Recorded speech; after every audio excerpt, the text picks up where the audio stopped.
Hey, everybody. Before we get to today's show, I have a request. If you like this podcast, go like us on the podcast platform that you listen on. Likes are the currency of popularity. And hey, Emily, we want to rise in rankings, don't we? Absolutely. We want to rise in the rankings. So we would love it if you went and rated us highly, liked us, and we would love you even more if you wrote us a glowing review. Okay, on with the show. What do we mean by the defeat of the enemy? Simply the destruction of his forces, whether by death, injury, or any other means, either completely or enough to make him stop fighting. The complete or partial destruction of the enemy must be regarded as the sole object of all engagements. Direct annihilation of the enemy's forces must always be the dominant consideration. That terrifying quote is from On War by Karl von Clausewitz. Welcome to Hot Takes on the Classics, a gossipy gallop through the best books ever written. My name is Emily Maeda, and I am joined by Tim McIntosh. You've joined us during our season on war. So, Tim, that's a pretty intense quote to beginning with. It's a very intense quote from a very intense book. Direct annihilation. Pretty excited because I've never read this book. So I'm excited. I feel like it's a lapse in my education. This book on war might be the most respected classic on military theory. Its only rival, Emily, do you have a guess on what its only rival might be? Well, I'm thinking it's maybe Sun Tzu. It's Sun Tzu, right, which we've covered earlier. So wait. In this. Are you saying that I'm totally uneducated in war? Is that what you're telling me since I haven't read it? I think this podcast proves the opposite. I think you're very educated in war. But I've never read this, so I'm excited to hear what you have to tell us about it. Colin Gray was a Pentagon analyst who focused on everything from strategic theory and military history, and he has a maximum. His maxim is this, Emily. If Thucydides, Sun Tzu, or Clausewitz did not say it, it probably is not worth saying. It's a great quote. That's how important Clausewitz is. It probably proves true from what we've read so far. It probably does. That's right. So listen, Emily, this is what I'd like to do first. I want to tell you a little bit about Karl von Clausewitz. Then I want to get into the real meat of his book, what he argues in his book on war. And then we'll talk a little bit about the kind of some of the ramifications of this book, because it has had huge ramifications. All that before I get to my hot take. Emily, my hot take this week might drive you insane, or you might love it. Okay, be prepared. I might go insane. Then we won't be able to record the next podcast. That's going to be a problem. That would be a shame. Okay, listen, I'm going to start with like a little quiz of your 19th century knowledge. I think there are two things that prove whether or not a person knows the 19th century. I'm not going to ask you the first one. The first one, I'm just going to state it, but I'm not going to ask you to actually answer it. Ask me. Come on. Ask me. The first question is whether or not you can spell unaided Nietzsche. Oh, okay. I'm going to try right now. Nietszhe.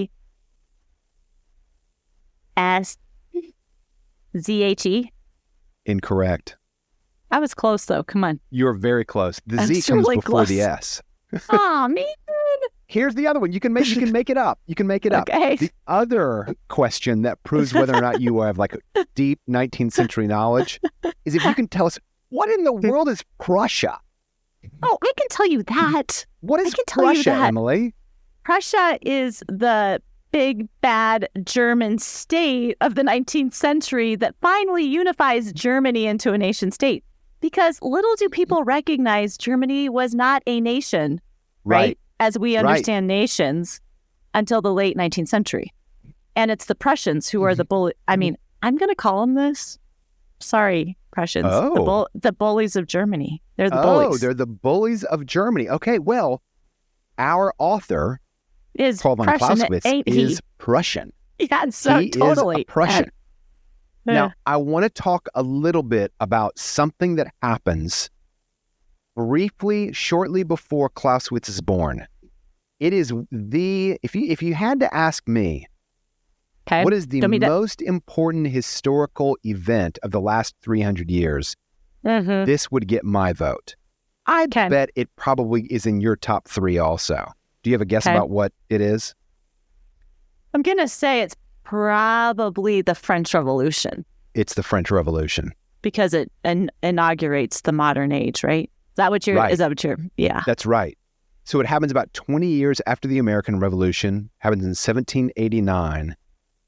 It is hard to exaggerate just how important it is. It's basically the signal beginning of the reordering of all of the Western world. So Louis XIV is on the throne before 1789. He's married. He's called the Sun King because he dresses as if he is just from another planet. Apparently, they would have like multiple people that would come in and help him get dressed in the morning, which is odd in and of itself. Luxury upon luxury upon luxury. He's married to Marie Antoinette. Marie Antoinette, who famously, but didn't really, said when the people were starving, why let them eat cake? Yeah, which is really not true. But it's not what she said. Yeah, right. And it's Louis XVI. We're talking about Louis XVI, yes. Oh, I misspoke. Not the 14th. I'm so sorry. Louis XVI. Yeah. I'm so sorry. So bread is a staple food in France, especially for the peasantry. And it's taking up, the buying of bread is taking up 50% of their income. Yeah, which is just, it's hard to even contemplate that reality, right? For the amount of money that we spend proportionally on food, impossible to think about that. So this is like the ultimate symbol of decadence among the upper classes, decadence among the royalty. And it all comes to a head in July of 1789 at the storming of the Bastille. This is the moment that launches the French Revolution forward. Now, Karl von Clausewitz is born in Prussia, and the French Revolution, it happens a few years before he is born, but everything changes in Europe because of the French Revolution, including the state of war. War is beginning to change. These are the years that fundamentally change how human beings on the continent clash with each other. Armies, they're moving from the heroic and the knightly codes of warfare, right, to a more total war. A little bit more total war. And total war, Emily, sound that out for us. Meaning, we're seeing those courtly battles like in the Song of Roland, where they come together and they fight, but it is not fighting directed towards the populace or fighting where they're taking the supplies of the country folk, right? It's very managed and very circumscribed. It's not everywhere. Yep, that's right. Now, oh, sorry, keep going. Wasn't say now war no longer just belongs to princes and kings and aristocrats. Now war belongs to the people. People are going to engage in warfare. France is going to engage in warfare against Russia. Not just the king of France, France as a people. And following on its heels, propaganda is going to become very important now. Because if you're going to, as a people, attack another people, well, you have to have them believe that they're fighting a just cause. Yeah, and that the opponent is terrible, right? You got to convince people it's worth killing them and worth dying themselves. That's exactly right. Okay, so this first major world event that kind of is reshaping the universe that Karl von Clausewitz is being born into is the French Revolution. And there's a second very related event, and that is the rise of Napoleon Bonaparte. This is the man who consolidates power after the French Revolution, just, up in society. He steps in as a mighty military genius, a man of the people, and he is going to be the first person, and Clausewitz fully acknowledges that, even though he hates Napoleon. hates Napoleon, but he recognizes him as like an absolute world-class, maybe the historical military general of all time. Okay. A worthy opponent, right? A very worthy opponent. Now, Emily, I've got another question for you. Your second youngest son is how old? He is 13. Okay. Now, I want you to just imagine this. Imagine your boy being sent to war against Napoleon. Yeah. That's how old Clausewitz was. He was actually a year younger than your boy. He was 12 years old, and he is part of the Prussian army that fights Napoleon. Now, imagine this. He doesn't know why he's fighting Napoleon. Yes, of course. He's totally bewildered during the action. The phrase, the fog of war, this comes from Clausewitz. Really? And he experiences it this is part of what his experience was the first time he's involved in armed conflict. He's almost killed. Okay. 12 years old, as a 12-year-old on the battlefield, bewildered, scared, injured. So he has very little education. He doesn't understand global politics. He doesn't understand like the French Revolution. But after this conflict, he becomes an autodidact of the first order. He begins to just devour books, reads everything he can get his hands on. Isaac Newton, Kant, engineering, law. He reads all of it. But Emily, he does not read ancient military theory, ancient military books. Thucydides, he doesn't read Thucydides. Interesting. That's foreshadowing my hot take. That's all I'm going to say for now. Okay. He ends up going to military school in Berlin, and he becomes the star pupil of a German general, Gerhard von Scharnhorn.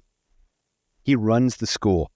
Tremendously important figure in Prussian military history at the time, and he recognizes that the young man Clausewitz is brilliant. He is an absolutely brilliant young man, and he kind of takes Clausewitz under his arm, and he begins to teach him how to do warfare. Okay. Here's some of the things that Clausewitz learned from Scharnhorn. Scharnhorn is emphatic that any great military leader must be ruthless in his analysis.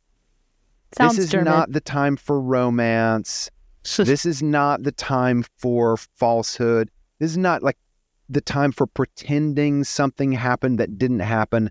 You have got to study what actually happened and make your assessment of what actually is. Always helpful advice, right? You can't project what you would like it to be, how you think it should have turned out. You need to be willing to accept the cold, hard truth. Good advice on anything. Emily, doesn't this remind you a little bit of Sun Tzu's background?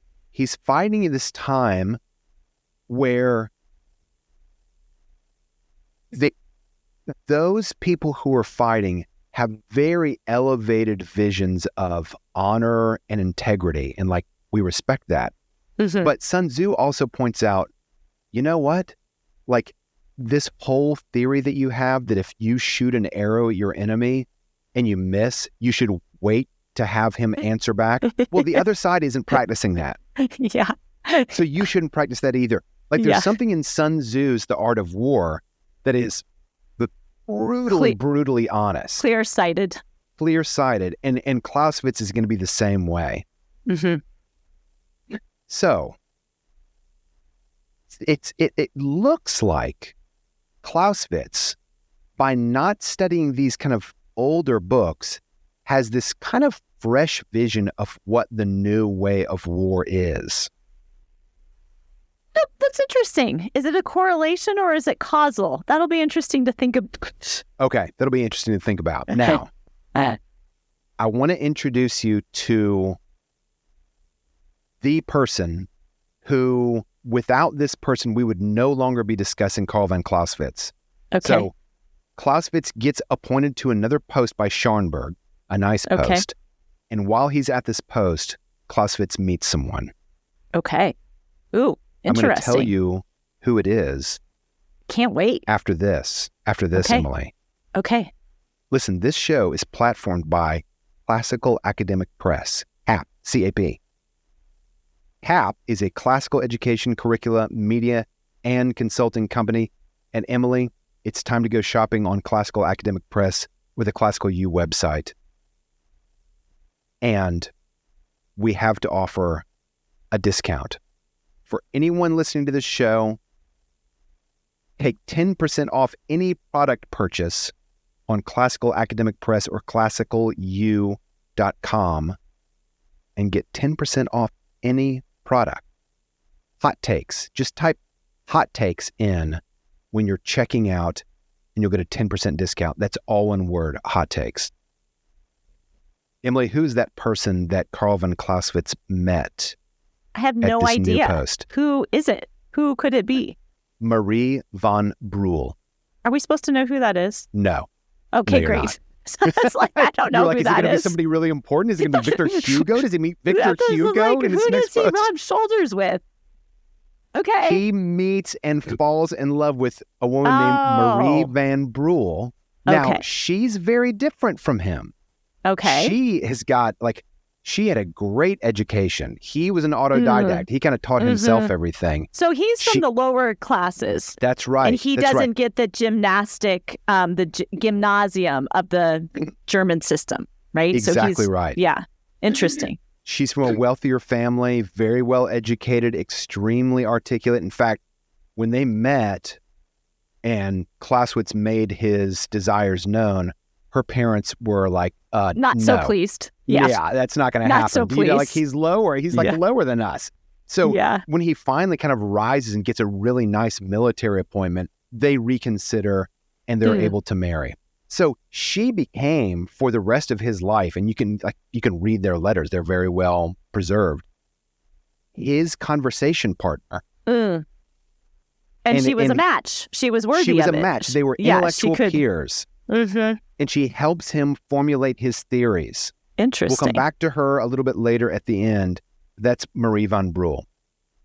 We'll come back to it later because our guy, Clausewitz, is about to go to war again. Darn it's 1806. That's and guess who he's fighting this time? He's fighting Napoleon because Napoleon again. Just will not go away. So it's so sad. I'm sorry, Clausewitz. You have to go fight Napoleon again.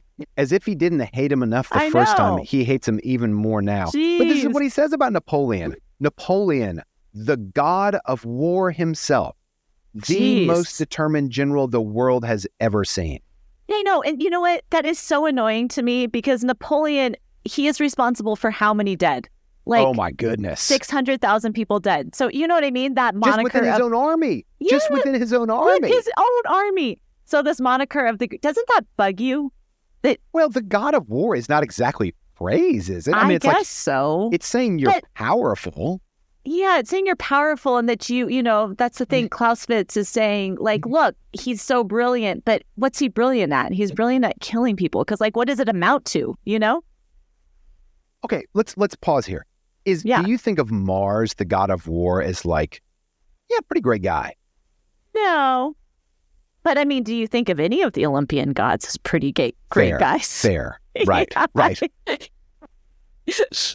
Sorry. Such a waste. Such a waste. Yeah, none of the Olympians are particularly honorific. Doesn't help your argument. Anyway, right, you're right. It's a great point. They gotta see. Yeah, so that's the thing because even his detractors are like, gosh, but he was brilliant. But what was he brilliant in? Anyway, I want to know why Clausewitz regarded him as brilliant.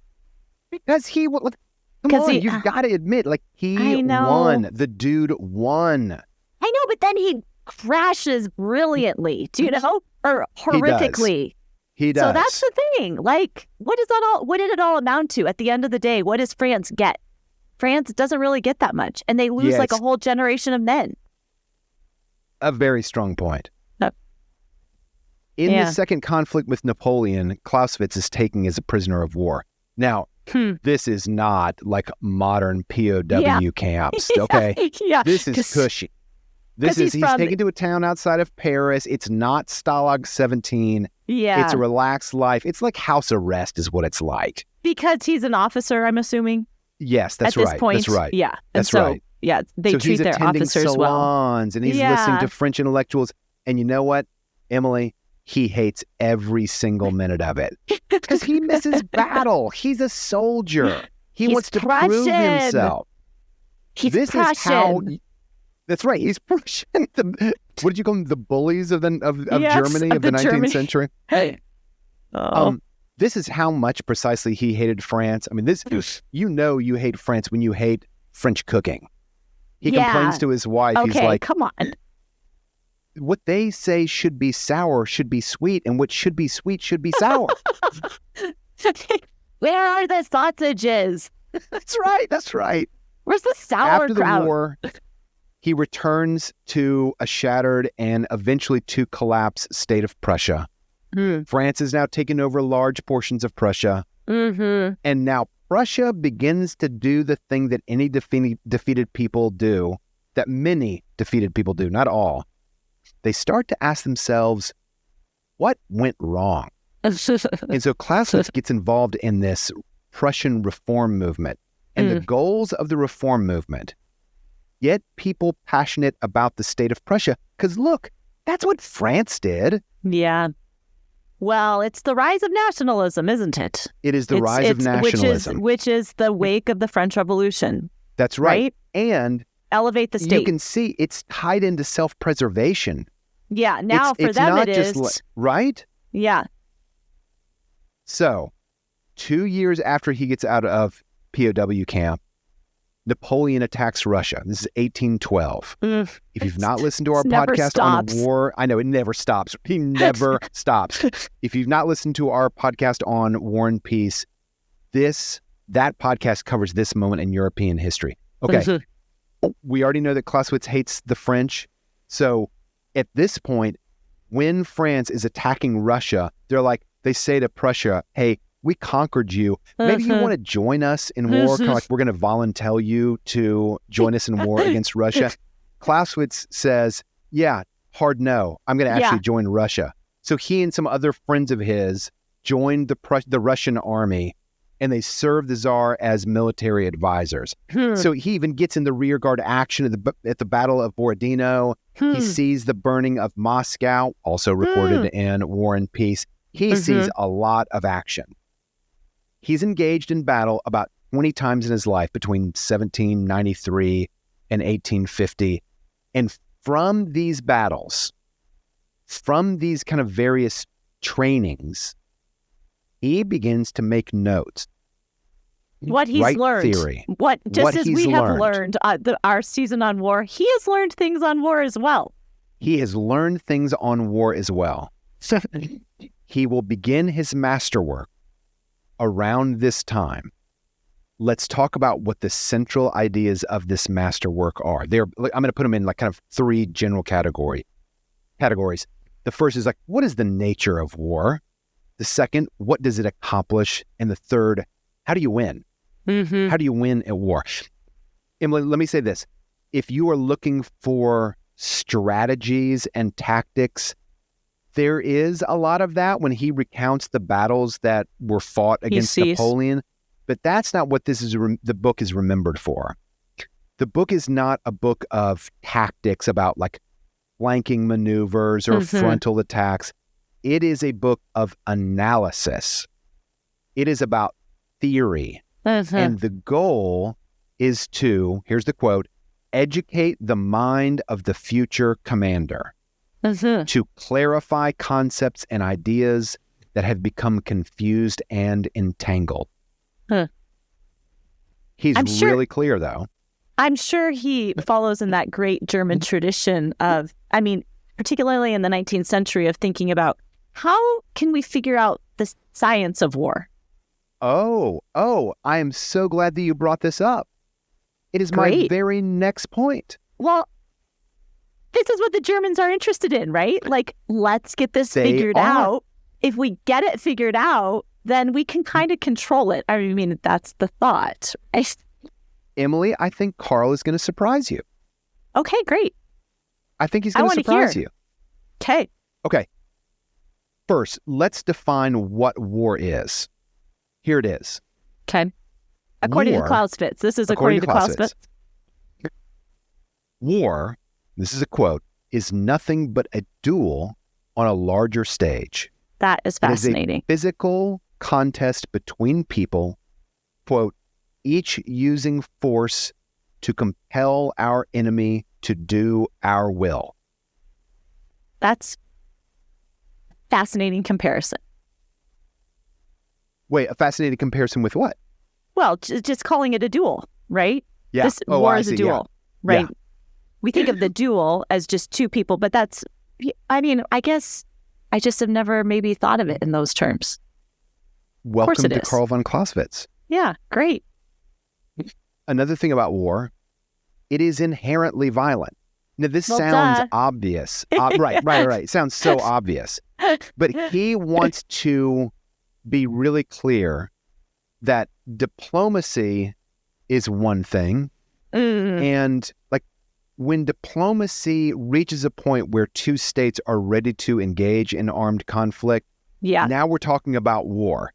And yes, like, does he think that diplomacy ends when we begin war? No, of course not. Right. But he's really wanting to focus our attention on the nature of warfare. Right. So he's saying don't be diplomatic when you're fighting. He will say something like that. Fight in order to win. Fight. Diplomacy occurs somewhere else.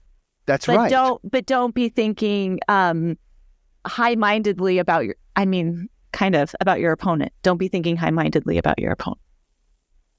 Here's what he says. Quote, "We are not interested in generals who win victories without bloodshed. Yeah. The fact that slaughter is a horrifying spectacle must make us take war more seriously, but not provide an excuse for gradually blunting our swords in the name of humanity. Sooner or later, it will come back along with a sharp sword and hack off our arms." So again, he's not saying never negotiate peace, never practice diplomacy. He's just saying this is a book about war, and when you engage in war, you've got to win. And winning means overpowering your opponent. They're separate disciplines. That's right. And you need to keep them separate. Yeah. People have critiqued him by saying, wait, it's not so neat. There should exactly. Diplomacy should be happening while war is going on. And those critiques are probably well-founded. But his point, if I'm defending him in what he's saying, is you need to, as you're fighting it, be thinking, I'm trying to win, not, correct. Oh, let's handicap them just enough so that they'll give up, right? That's exactly what he's right. opposed to. That's exactly right. Now, here's the question, Emily. Okay. Is war an art or a science? Well, what is it to Clausewitz? I'm curious. It is not a science. Great, because he's right. It's not a science. There are too many variables. You can never reduce it. Exactly. So here's what he says. He said that constant seeking and striving after laws, like those that may be developed out of the dead material world, lead to constant errors. Preach it, Clausewitz. So that makes it... So to me, this reminds me of General Clausewitz, the hero of War and Peace. In fact, I've got a quote from you for you. Kutuzov. What did I say? Clausewitz, Kutuzov. Yeah. He said, Clausewitz says in War and Peace, "It is impossible for one man, like a general, to direct hundreds of thousands of men struggling each with death and know that the fate of the battle is decided not by the dispositions of the commander-in-chief, but by that ineffable force called the spirit of the army." Yeah, it reminds me of the painting that we looked at, the Battle of Borodino or the Battle of Moscow, right? And just when you see the painting, you think of Kutuzov's quote and say, oh, he's exactly right, because it is, like from the painting, utter chaos, right? It's utter chaos. Barely contained madness, right? Yeah. And what might look neat and orderly on the right side of the painting looks crazy in the central part, and even more mad on the left part. Like, so many things are happening And in these huge battles. None of those positions know what the other position is doing, right? Yes, that's right. That's right. But, Emily, war isn't quite an art either. Here's what Clausewitz says. It would be better, instead of comparing it with any art, to liken it to a trade. And it is still more like state policy. Because state policy is the womb in which war is developed. And this brings us to, if you know anything about Clausewitz, if the newspaper ever refers to anything as like Clausewitzian or something like that, this is the thing that he is most remembered for. Here's the famous quote. War is nothing but the continuation of policy with other means. Wow, that's the modern world there, isn't it? Yeah. War is nothing but the continuation of policy with other means. So, what just to put some more flesh on that, the decision to go to war is always motivated by underlying political goals. And the actions taken by the military are always intended to further those goals. So, when one state's goals are in conflict with another state's, they might try to negotiate, to be diplomatic, but when they finally choose to pursue them through violent means, war happens, and it is a state policy. It's so true. And he's not necessarily thinking that's problematic.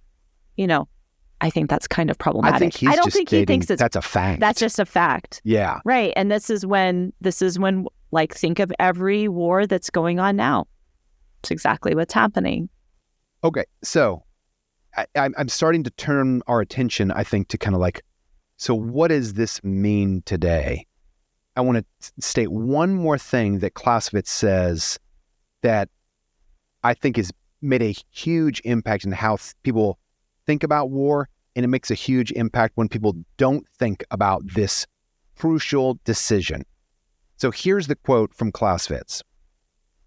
It's about what the biggest decision is for any nation when they think about taking up war. Quote, the first, the supreme, the most far-reaching act of judgment that the statesman and commander have to make is to establish the kind of war on which they are embarking, neither mistaking it for nor trying to turn it into something that is alien to its nature.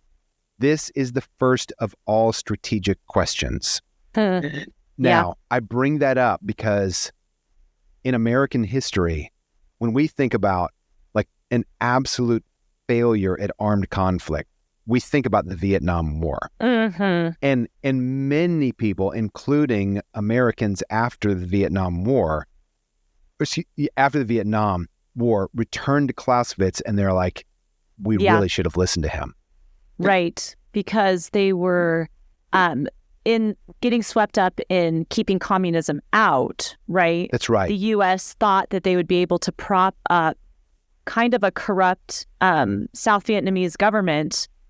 And as Clausewitz saying, what you would have to do is utterly destroy the North, right? Exactly. But that was not doable. But it was never going to happen. I mean, it was never going to happen. The stated goal of U.S. policy was to prevent the spread of communism, to preserve a non-communist South Vietnam. And you're like a soldier in like southern Vietnam, and you're like, wait, what are we doing? What are we doing here? Well, you could never fully defeat the North. Right? Right. The only way you would defeat the North was to take out China. Do you know that MacArthur in the Korean War, General MacArthur, I think he's thinking like Clausewitz, and he recognizes in the Korean War that the same problem exists. And so his advice to Truman was to nuke 30 major Chinese cities because he said we have to take out China if we want to win the Korean War. Really? And Truman was like, no. Don't think I can pull that one off. But MacArthur was thinking in terms of how are we going to win? How are we going to utterly defeat the enemy? Yeah. And he was right. But if you can't do it, you ought not to embark on it. This is exactly Clausewitz's point. I think Clausewitz would say probably in that situation, yeah, you know what?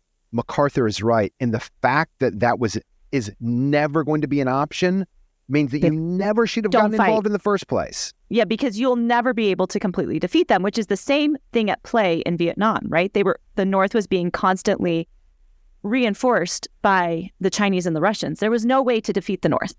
Yes. Therefore, we shouldn't have done it. Final point from Clausewitz in his book on war.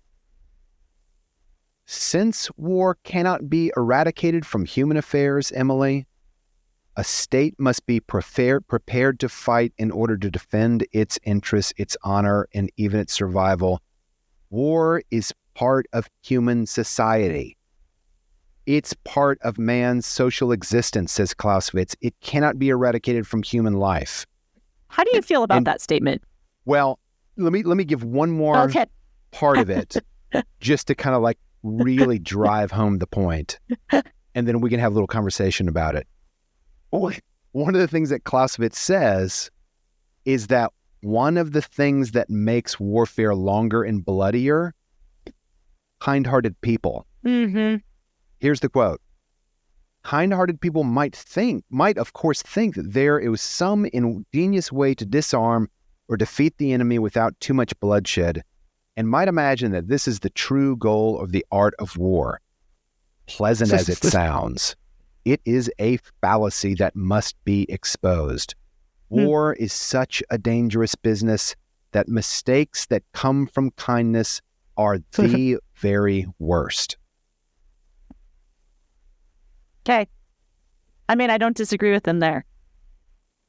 Don't you find yourself like agreeing on the one hand that like, yeah, like warfare is brutal and it's bloodlust and it's unforgiving and it prioritizes survival.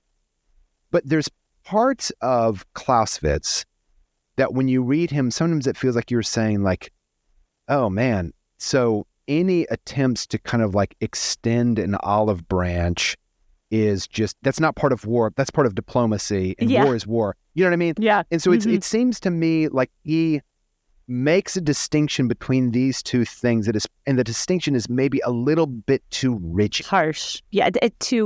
Well, and I'm also thinking the outcome of Clausewitz's thinking, which I shouldn't speak too strongly on this, but I'm sure the Iron Chancellor reads this, Otto von Bismarck, right?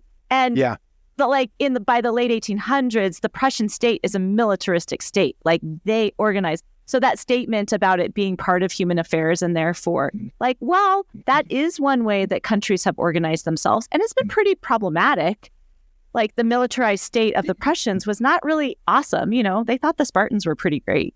Like, that's, you know what I'm saying? Yeah. So, yeah.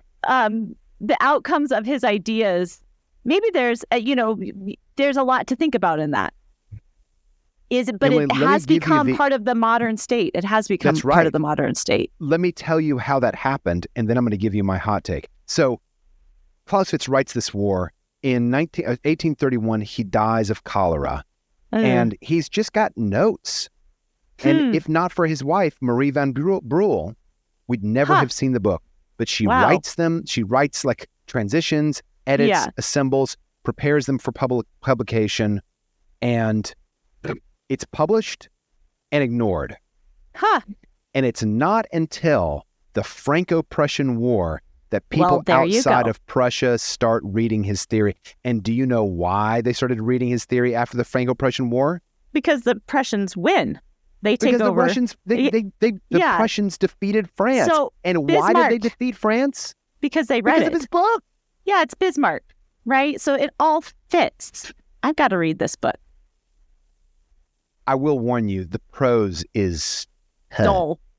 It is dull. Thanks, I don't need to read it. You just gave me the, hot take on it, so I don't need to read it. Great. Let me just say one more thing about American policy as influenced by Clausewitz. After Vietnam, I alluded to this earlier, Caspar Weinberger establishes a doctrine. It's basically, if you boil it down, the doctrine has 2 points. First, the U.S. should not commit forces to combat unless the vital national interests of the United States or its allies are involved. Okay, great. Second, troops should not be committed wholeheartedly troops should only be committed wholeheartedly and with the clear intention of winning. Otherwise, troops should not be committed. So the whole idea of like containing communism. Well, of the creep that occurred in the Vietnam War. Yes. Right. Of like, we go in it as advisors, and then we get wounded, so then we start fighting, and then pretty soon we're taking over the fighting, which is what happens in Vietnam. Yeah. There was no thought to how are we actually going to win this. Yeah. Emily, we're ready for my hot take. Okay, I'm excited. Emily, here's my hot take. One of the chief reasons that Karl von Clausewitz recognized that war was new, that it had changed during his lifetime, was because he didn't study the classics. What? It's because he didn't study the classics. Emily, Okay. all of his colleagues studied the classics. All of them. You finish your point, and then I'm going to have a comeback point. Okay. It's a long point because I want to state right away, you and I, obviously, we're hosts of Hot Takes on the Classics. We believe in the classics. This was, a classical education was crucial to aristocratic education for hundreds and hundreds of years. And now you and I have a common complaint that like modern education is sort of forced and organized amnesia. So we have kind of lost what I would call our ballast of the classics. And what does ballast do? Ballast for a ship straightens you out. It's right. That's right. It gives you direction because it digs your keel into something that's fluid and always moving, the water. It digs your rudder into what's fluid and always moving, water. And so it enables you to have direction, and it enables you to weather storms. And that's, I think, what like we see the classics as doing. And so we kind of live in an era that I think maybe is marked by, more than anything else, shallowness. And so it should not be any surprise. My wife is a therapist. Like, believe me, I hear about the high rates of anxiety and depression out there. And I just can't help but thinking it's because we just don't have ballast anymore. Yeah, to balance us out. Conversely, I think that Clausewitz's time was an over-ballasted time. I think that the classics in his time were so heavy that they almost stopped the ship from moving forward at all. And so Clausewitz comes along and he's reading the latest on engineering law, and he doesn't think that what Thucydides writes about is still the same thing as what is happening in Napoleon's day. I pause and wait for your reply. Here's my reply. I don't think I'm going to say it's correlative, not causal, because I don't think it's because he didn't read the classics that he had this fresh take. You could make the argument that the education system, which was reading these, did not read them in a stultified way. I might give you that. But I don't think it's because he didn't read the classics, because I don't think fundamentally Thucydides has very much, I don't think he sees it very much differently than this. Or Sun Tzu. Really? Well, right? How would they have spoken differently? I don't think either Thucydides or Sun Tzu sees it differently. Okay, here's one big difference, I think. Okay. I think Clausewitz would say that the changes in technology are unbelievably powerful. And Thucydides and Sun Tzu just did not see the sorts of manslaughtering from a distance technology that Napoleon had access to. Oh, totally. But at their heart, they're both arguing for similar things. Now, he maybe is fussy with Thucydides because Thucydides has a lot of diplomacy back and forth. So maybe that, but you know what I mean? I don't think that I don't think that that's the problem. Thucydides and Sun Tzu were not the problem. They would have added to his perspective. But he was outside the dominant education system. That's for sure, right? Yeah. So in that, he was able to come to whatever he was learning it without sort of the fetters of like an institutionalized approach to these texts. Anyway, that's my argument to you, Tim. That was a strong counter, Emily. Thank you. You know what? You're getting the final word. We've reached the end of the episode. That's Clausewitz's On War. Awesome. Thank you, Tim. My pleasure. I learned a lot. We want to thank Clark Stefanik, our producer. Clark makes us sound better than we actually sound. And we want to thank True North, our platform. True North is dedicated to the renewal of classical education in the United States and abroad. Emily, I want to give a little shout out to our friend, Dr. Anik Prather, a scholar of the Black intellectual tradition. She has a book that is published and for sale on Classical Academic Press. We strongly encourage you to read it. It's wonderful. Dr. Prather passionately argues for bringing the best that has been thought and said to African Americans and all Americans. She is uniquely gifted and trained to help us reclaim the canon that has been a source of liberty and humanity. Our music was written and performed by Tom Hagerman. Thanks for joining us. Don't forget to like us and write us a review on the podcast platform of your choice.